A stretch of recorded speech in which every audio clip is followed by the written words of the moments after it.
This is Fresh Air. I'm Terry Gross. My guest, actor Joel Edgerton, is Australian, but he's learned a lot about American racism through the roles he's played. In the 2016 film Loving, he played Richard Loving, a white man who married a black woman, leading to the historic Supreme Court decision, Loving versus Virginia, the case that overturned state laws that made interracial marriage illegal.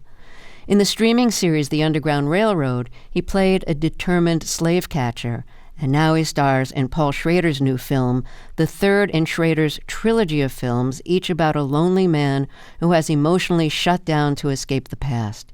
Each of these films has echoes of Schrader's screenplay for Taxi Driver and his character Travis Bickle, God's lonely man.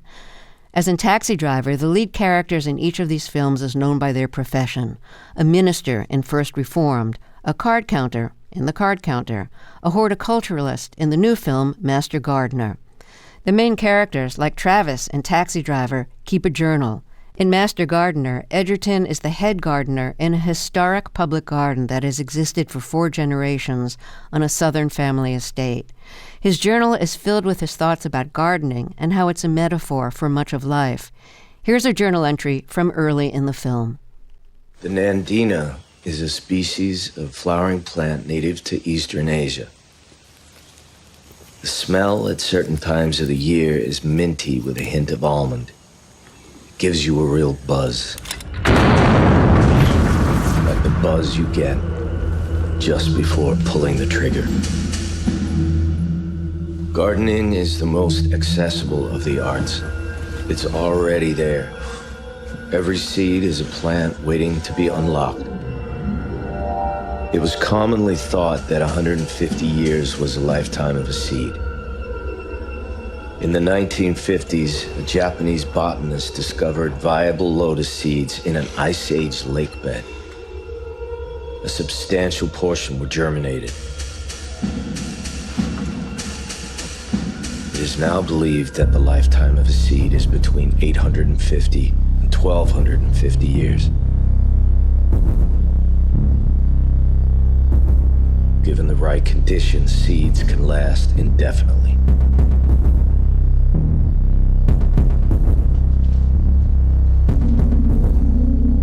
I wear mine on my skin every day. As the gardener writes this in his journal, we see him shirtless, revealing that his back and chest are covered with swastikas and other white nationalist symbols. It's shocking, and we don't know what to make of it, but we slowly learn as the movie progresses. Homophobia was at the center of Edgerton's film Boy Erased, which he wrote and directed. He co-starred as the director of a religious-based gay conversion therapy center with the mission of converting gay teens into heterosexuals. The film was adapted from a memoir by a gay man who'd been sent to such a center when he was in his teens. Edgerton also wrote and directed the psychological thriller The Gift. Among his many other roles are Tom Buchanan in The Great Gatsby, and Owen Lars, Anakin Skywalker's half-brother, in 2 of the Star Wars prequels, and in the Disney Plus series Obi-Wan Kenobi. He started making movies with his brother Nash when they were still in their pre-teens, home movies. Nash became a stuntman and did the stunts for Ewan McGregor in his role as Obi-Wan Kenobi in the Star Wars prequel trilogy. Joel Edgerton, welcome to Fresh Air. You are so great in this new movie. The movie starts in the garden, and I thought, what? Has Paul Schrader gone pastoral? What's going on here? And of course, as soon as I heard the bullet in that clip that we just played, I thought, here we go. What was your reaction reading the beginning? I remember as I started reading about the garden, reading about his approach to gardening, the character's approach to gardening, thinking, all right, when is the violence going to seep into this place? And when we were in Venice talking about this film, it's really interesting, to hear Paul talk about his evolution through these stories which bear resemblance to each other, but they are starting to shift into a softer, more optimistic and hopeful place. In particular, the Master Gardener, which, without spoiling anything, it will be an interesting thing for anybody who's a fan of Paul to see how that this, not only the setting, but the kind of culmination of the story, where it's headed, is somewhere more hopeful than other things that he's written. Obviously I recognize the swastika tattoos on your back, but what are the other symbols and writings tattooed on your body? Well, a lot of them are, iconic symbols of white supremacist or white nationalist kind of organizations, the birth date or birth year of Hitler, symbols of the SS and various other symbols and numbers that are significant and mean something to people in these sort of white nationalist enclaves. Did you have to get them retattooed every day? Paul is very restrained in the way that he makes films and expounds story, and I remember wearing them for the first time and feeling the kind of strange power that they had. And Paul told me that he'd artfully sort of written the film so that we only ever see them on a specific 3 occasions. So it was really a matter of only having to wear them on 3 different days. And it specifically made my character's costume so much a kind of veil and a cover for all those tattoos, so that when I'm operating within the garden, it's not... there's no hint of any of those markings until, it's important that I take that shirt off. What did Paul Schrader tell you about the kind of performance that he wanted? Because your character is both very charismatic, but during most of the film, he's emotionally shut down. He's like created this rigid structure for himself. There's rules of gardening. There's rules in his life. He allows himself 1 cigarette a day. Everything's very regimented. I think that must be really hard to do. So what did Schrader tell you about what he wanted from the character and from your portrayal? Well, first of all, Paul is somebody rare that I've encountered that knows exactly what he wants and is very straightforward in communicating the things that he wants. And as an actor, his interest in sort of letting me know from our earliest conversations what he imagined and expected of the character was very clear. And I remember Paul using the analogy of the ocean and the turbulence of different stages of turbulence of water, and that he saw his stories populated by characters that were the waves and the movement of water and the chaos and which I equated and he equates to emotional expression. And that the central character of his stories was generally a kind of a pillar or a rock or a lighthouse amongst all that turbulence. And essentially what he was telling me was do nothing. Let the story let the words come through. That the less of an actor that I was, the better for the film that he wanted to create. And I found that a really interesting challenge because I am an actor and, there's maybe a fear of doing nothing, a fear of not being good enough unless you're doing something. And by something, I mean, bringing your bag of tricks of performance and emotion and being loud and soft and emotional and angry and upset and all those things. And even bits of business like putting your hands in your pockets or fidgeting with something. Like your character can't do any of that. He's just still. Yeah, creating a character is often the gravitational pull, but this is a different kind of character, and the confidence to be still and the confidence to be quiet and the confidence to just let the thoughts come through. And I found that a really sort of difficult but, really alluring challenge. And Paul actually cited Loving as something that he admired in terms of its its restraint. So at least I had a guide in some of my previous films that I understood what he was sort of gravitating towards. Your character in Loving is so kind of unexpressive.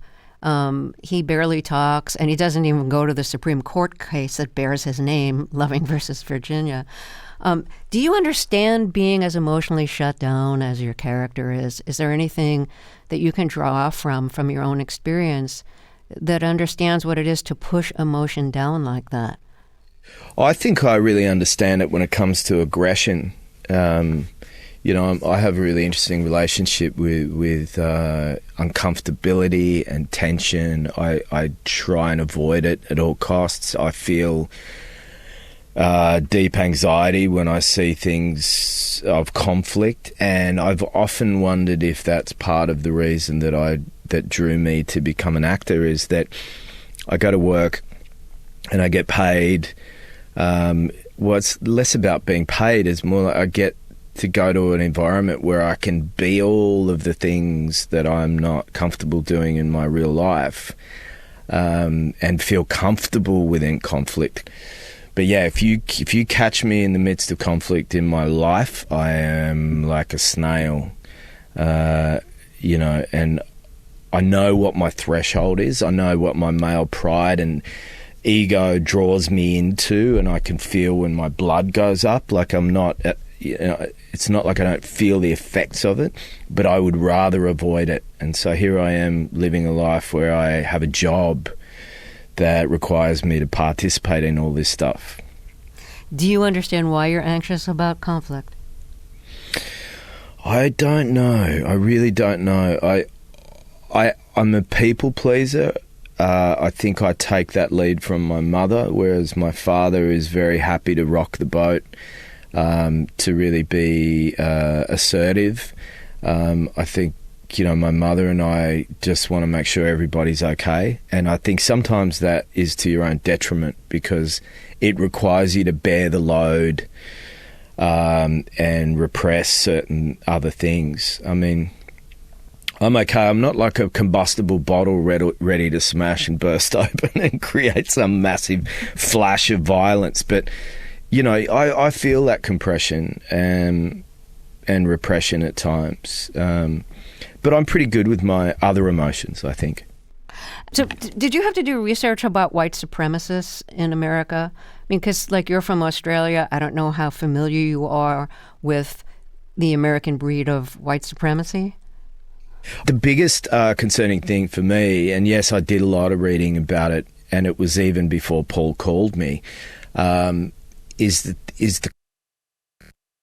into the public sphere and onto social media, and to feel less fear about their opinions. I found that the most alarming thing. It was like an environment had been created that said, hey, all those things that you're thinking, it's okay to think them and it's okay to say them, and free speech is there to protect you. And on one hand, there was this feeling like, okay, well, at least you know where danger lurks if it's walking around freely and talking freely. But it was alarming, I think, that there was such a growth in a certain acceptability of those opinions, according to some sections of the community. And so, yeah, I was pretty well aware of certain different groups, and, I could understand exactly where the birth of Paul's creation of character had come from. But the question, or one of the questions he's proposing, is, can we forgive the actions of a person within their own lifetime if they start one place and evolve to another? And the starting point for Narvel's character is as a white nationalist with very strong opinions and violence towards people of colour, which he states, I think, I state throughout the film that there's an implication there are ideas that were handed down to him that he didn't question, which I think goes for a lot of people who hold racist opinions and racist points of view in our world. They have to learn it from somewhere. So let's talk about your film Boy Erased, which you wrote and directed, adapting it from a memoir by Garrett Conley, who was sent to a gay conversion therapy center as a teenager. And in this film, the main character is sent to a gay conversion center whose mission is to turn gay teens into straight teens. The teenager is sent there by his Baptist parents, and it reminds me of your character Norville in Master Gardener, the former white nationalist who says, "I was raised to hate people different from me. I was good at it." So what do you relate to about that? Because it's a theme in Boy Erased and a theme in your new film.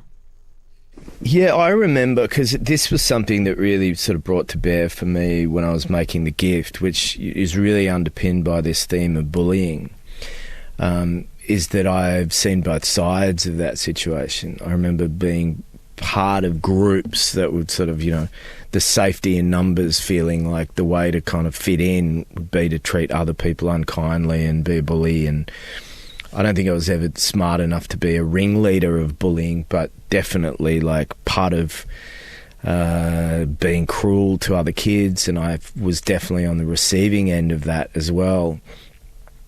And I remember, on the press tour for Boy Erased, going, I remember the kind of homophobic slurs that you perhaps would say without ever really understanding what you were talking about. Like, I remember in high school, I don't think I ever knew anybody of the LGBTQ community until I met and realised that a very close friend of my father's had come out, and I started to really understand what being gay was when I was a teenager. But before that, I was like, there are words that I won't repeat here that I'm sure I didn't really quite understand, but it was just a way of teasing somebody. And I think those sort of formative years, particularly, I'm fascinated by the ages of as a guy anyway, young men and young girls at the age of sort of 13, 14, 15, as they start to understand how they can hurt others, and where is that point where we start to understand that we can hurt others, and how to sort of go about not letting that live into your later teens and into your adult life. You say you were on both sides of bullying. What were you bullied for? I remember a particular event. I was locked in a bathroom when I was in grade 7 and thrown around by about 3 or 4 much older boys. And I am certain now that all they were doing was sort of entertaining themselves and found it quite fun and funny. But to me, I really thought my life was in danger, that I was in a very vulnerable position, and I was sort of stuck in there for probably only a couple of minutes, but it felt like an eternity. And it resulted in these boys getting suspended from school. But I felt this really deep fear that day. And years later, I was in a cafe, and this boy came up to me, or this man came up to me. I would have been probably 19 or 20, and introduced himself. And the moment he said his name, I knew that he was one of those boys. And he apologised to me, and told me that his father had taken him out of school because of that event, and that it was the best thing that ever happened to him because he was very unhappy at that school, but that he wanted to let me know that now that he'd run into me, that he was sorry. And it was quite a significant thing, a really weird, short little moment that happened in a cafe in Sydney. How did it affect you emotionally to have him apologize? Because it sounds like this is something that you'd carried around for a long time. I felt the guilt of having told my dad that this thing had happened, and the fact that my dad then went to the school, and I was mortified, and then these boys got suspended, and I felt like I was then in danger. Mm-hmm. I mean, school is a dangerous place. I think I'm fascinated with that that age that I was talking about, 13, 14, 15. And in fact, recently I'm working on another story that deals with bullying and with the dangerous environment of high school. And I don't know why, it's just one of my fascinations. It sounds like when you were in, I don't know, your teens or 20s, you worked at a hotel in a very dangerous area of Sydney, Australia. And was the hotel itself dangerous? Like, what went on in that hotel? No, it was the hotel was actually quite a sort of gentrified. I think it was part of the Hyatt chain. It just happened to be at the entry gates to the red light district in Sydney, you know, where it's slightly changed now because of sort of nighttime curfew laws. But King's Cross was where, and is where, most of the sort of hub of prostitution and drugs, the drug trade and lots of sort of nightclubs are. And the hotel was right at the beginning edge of that. And I was sort of terrified. I mean, I was a quasi-country boy growing up, and I had only just moved to the city and gone to a drama school, which was back out in the country sort of areas. And here I was living in the city, and I needed a job. You know, I was out of college, and I was working as a porter, or a bellhop, as Americans would say, I guess. And it was more the things that would go on outside the front doors, and, you know, fights spilling in, and somebody that I was working with ended up going to prison for selling guns out of that hotel. I remember there was a really, really awful event that happened where one of my co-staff, I wasn't around that particular week, but had committed suicide at the hotel. It just felt like, for the environment that I'd grown up in, which was very leafy and safe and bushland and lovely, I was suddenly in the chaos of the city, and it was like very eye-opening for me. Did you ever feel like you were in a movie, but nobody had written your part in the script? Yeah. Because you were not used to any of this. All of this is happening around you. I feel like danger is just part of the optimism of youth, you know, that, you know, my brother and I would go skiing, and the things that we would do on a pair of skis, I would never even dream of doing now. You know, children want to defy gravity and climb really high, and I think the same could be said about the curiosity for weirdness and unusual things, and trying to get into nightclubs when you're way too young, you know, forging your own ID to try and get into places. And I think part of life is understanding that you're not immortal.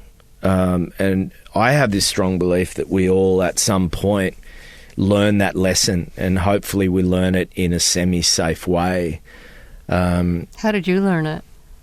I remember exactly when I learned it. I was in Thailand when all the planes were supposed to fall out of the sky on the turn of the millennial to Y2K, and we were expecting, I think Nike's ads had giraffes running around in the city. And, you know, I went to Thailand, and we were counting down to midnight, and we were waiting for all the chaos to happen, which we all know now never happened. But my chaos happened that night. I got super drunk, and I was doing acrobatics on the beach, something that I'd learnt through my brother and his stunt friends. And I landed upside down on my neck in the sand at about 2 o'clock in the morning. And when I stood up, I couldn't feel my left arm at all. And I had a feeling like I'd almost broken my spine. And it turned out that I was told I'd completely torn the nerves in my left neck that extended to my left arm. And it took me about 8 months to rehab, and I saw a neurosurgeon who told me I hadn't torn the nerves, I just stretched them. But I think the significant part of it was I realised that I had been careless with myself, and I put myself in a lot of danger, and that I could easily have ended up in a wheelchair that day. And I was lucky. I was so lucky that I'd been injured in a way that was bad but not lasting. And it really made me reassess my point of view on dangerous things in general. Meanwhile, your brother Nash became a stuntman, and so I guess he did not lose his taste for danger. And what's the craziest thing you've seen him do in a movie? The craziest thing he's ever done is in real life, which I'll tell you about. But the most awful thing I've ever watched my brother do, and I've seen him do it 3 times now, is set himself on fire or be set on fire. This is in movies? Yeah. I've seen him do it a few times, two times in a movie and once in a TV show. And I get very scared because fire is just... Like, I've seen him jump off things and I've seen him get injured badly, but something about watching your brother get set on fire, I mean, it even makes me upset talking about it. And he's always been fine. He got burnt once pretty badly on the arm, but he's okay. The craziest thing to lighten the mood... Yes. My brother jumped out of a moving train because he was late for a basketball game. Oh, wow. Yeah, and he basically realised the train he'd got on wasn't going to stop at the station where his ride was. So he pushed the doors open, waited for the platform to come along, put his backpack on, and just figured he could jump out and do a dive roll. And he cut himself up so badly that when he got in the car with my friend's mother, he said he'd been in a fight with somebody. And she took him to the basketball court and he walked on. And I was there and I was like, what happened to you? He's like, I'll tell you about it later. And he tried to go on and play and the referee told him he wasn't allowed because he was bleeding so much. I can't even imagine opening the door because they're closed. I mean, I've never been on an Australian train, but from start to finish, that's just impossible for me. Yeah, well, our trains are like a backpack on. The train would have been going about 50 to 60 miles an hour, and yeah, he jumped. He jumped out. He was probably about 16. Oh, crazy. Very, very. Well, let's take another break here. Let your brother heal. Yeah. Then, I want to play a clip from the first really famous film that you were in, and that was Star Wars Revenge of the Clones.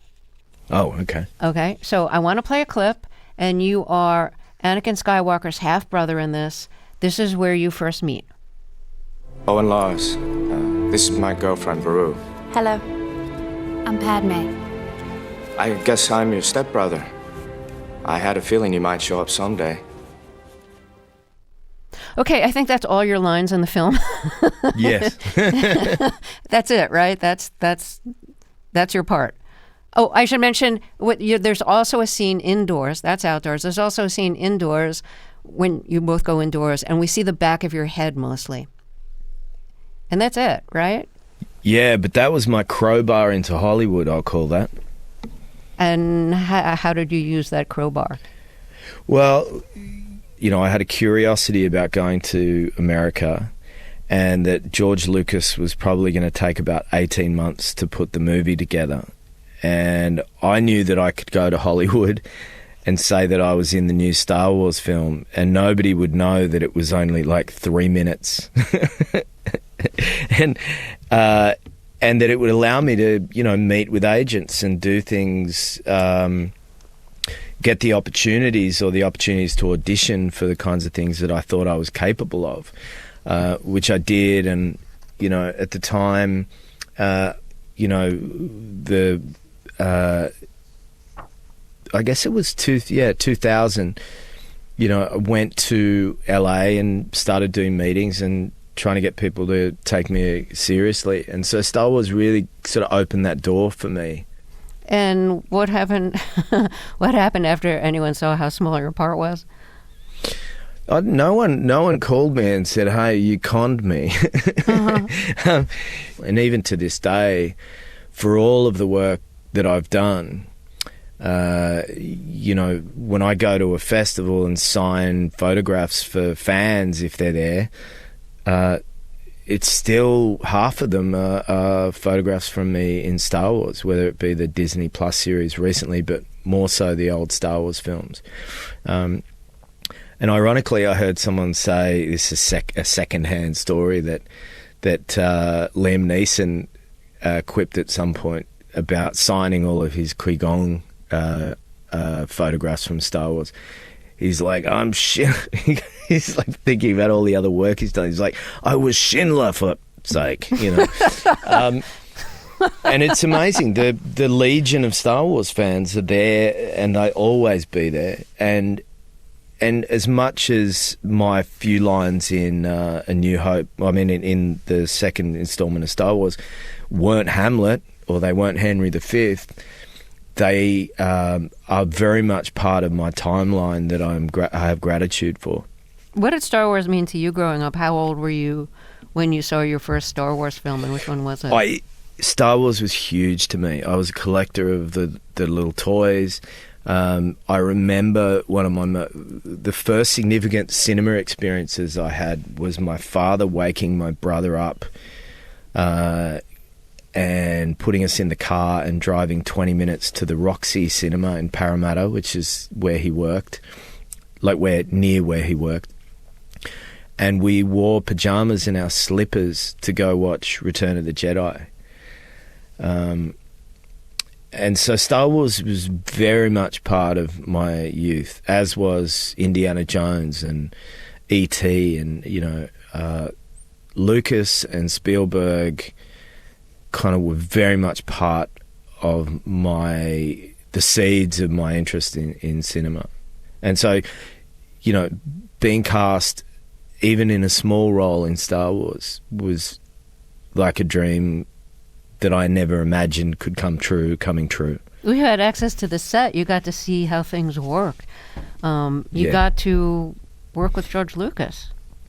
Yeah, and I got to go Unless to it was Tunisia. a second unit director. You didn't get to see him.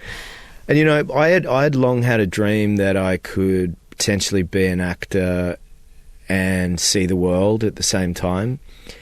And it was the first time that I had proof that could come true, because I got flown to Tunisia to do a couple of scenes, and I remember getting out of this white Land Cruiser in the sweltering heat in the Sahara Desert in Tatooine, and I looked across, and there are the water towers, the iconic water towers of Owen Lars's moisture farm, and there was C-3PO standing there next to George Lucas, and I felt like I was moving in a direction that I wanted to move. So let's talk about growing up. Your parents were Catholic, I think, like pretty religious, would you say? I was given a Catholic upbringing and did my Holy Communion, I think specifically because my parents were actually just trying to please my grandparents. You know, and my church going, I was very much a little Ned Flanders kid. You know, once I'd done my Holy Communion, it was like Sunday morning, I was full of beans. It's like, let's go to church. And looking back on it, I realised my parents at the time would have been in their early to mid-30s. And every couple of Sundays, they'd be like, well, we're not going to go today. And they're probably hungover or, you know, just tired from having friends around the night before. And I stopped going to church for about a month. And then I was terrified of God being angry with me. So no, my parents weren't necessarily deeply religious. I think they gave us the option of a Catholic religion to please grandparents. Was there a point when you felt like the church subscribed to views that you no longer believed, whether it pertained to divorce or LGBTQ rights, marriage equality, abortion? No, at the time, my questioning about religion was more about what I would call the fairy tale aspect of it. It's this idea of adhering to a bunch of stories that seemed, in fairness to anybody who is dedicated to these religions, I admire you and I have envy for your for the aspects that religion gives you, but I sat there going, why? How did he go around the world and get 2 of every animal? Like, how did that happen? And questioning some of what I felt like were the more far-fetched stories within the Bible started to make me wonder. And to be honest, there are a couple of times that I lost friends late in high school, and that really reinforced for me my questioning about where did God fit into the scheme of things if he took good people away. Wait, why did you lose friends? What was the conflict? I know, I mean, like lost as in they passed away. They died. Oh. Yeah, car accident and motorcycle accident. And, I was fascinated by the book of Job, to be honest, because it felt like an explanation to me about how we can have things taken away from us but still have devotion. And I couldn't really fathom that as much. I couldn't really put that into place in my head. I'm being very diplomatic here, but it just raised a lot of questions for me. Was there like a specific moment when you officially left the church, or was it a gradual not going this week, not going next week? Yeah, like we didn't go for a few weeks in a row, and I actually started to get very scared that I'd be in trouble with God. Like it was a real feeling for me, and I would pray before I went to bed every night. And the 2 things I prayed for was that I wouldn't get sent to war, and that I wouldn't get taken away from my parents, like taken away by a stranger. And I remember them being very potent fears for me. I think part of our education in junior school or primary school was stranger danger and watching images of news on the war. They were my 2 big fears, and I asked God to make sure that I was protected from them. And so when I stopped going to church, I don't think I ever really got rid of my Catholic guilt. And you had no one to pray to about not being sent to war. Yeah, so I think it was a slow kind of atrophy in a way, my relationship with religion. It wasn't like a definitive kind of line in the sand. So you are the father of twins, and you were so close with your brother growing up. Is your closeness with your brother and knowing what a brother can mean and what a profound effect you had on each other's lives, is that affecting your approach to having, to being the father of twins? My brother and I ended up in the happy situation where I think the bar is set very high of my expectations or hopes for my own kids, because my brother and I will talk to each other every couple of days. We hang out a lot. We share ideas. We're working on things together. I think we made our parents very happy to know that we were so close and have remained so close. My brother's a godfather of one of my kids, and I just hope that they're close, and the expectation of twins are that they will be, but you never know. And look, I've always taken my brother's lead on so many things, and I watched him become a father before I became a father. And I watched how he shifted a little bit and softened a little bit and opened up space in his life in a beautiful way, and it was all positive. And I remember feeling very envious about that. And it wasn't like I suddenly was like, all right, well, I better hurry up and have kids. But I remember thinking, I hope I get to experience what he's experiencing and what he's thriving from. And so we get to have a whole different level of conversations with each other now, which is about our children, and it's beautiful. Yeah.